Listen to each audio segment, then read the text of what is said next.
Apologies, but I'm thick as mince and I have a hard time understanding puts and calls. Can you explain them to me like I'm a 10-year-old kid? I sure can. And let's do a new analogy. I had one before, which I think was kind of too complex. It's in my options playlist, which I feel like guy from Coin Bureau, but cross-reference stuff all the time. But I will add the options playlist here, and you can see how I explained it, real simple calls and puts.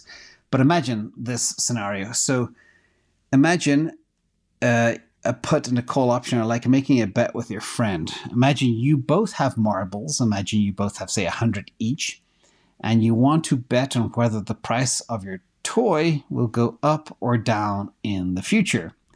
You did say explain to you like you're 10 years old. So if I know there's a lot of parents that watch this show with their kids who are 10 or 12, let me know if you can get this one. I would really like to know, or else I have to come up with a better idea.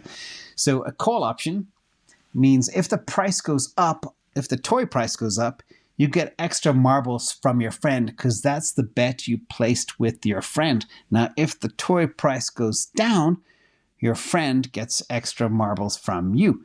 That's simple as I can say. A call option is a bet with your friend that if the price of something goes up, your friend will give you some extra marbles as a reward. A put option is the opposite, where if the price goes down, you will have to give your friend some extra marbles.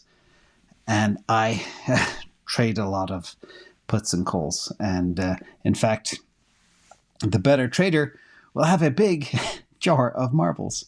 See how happy he is?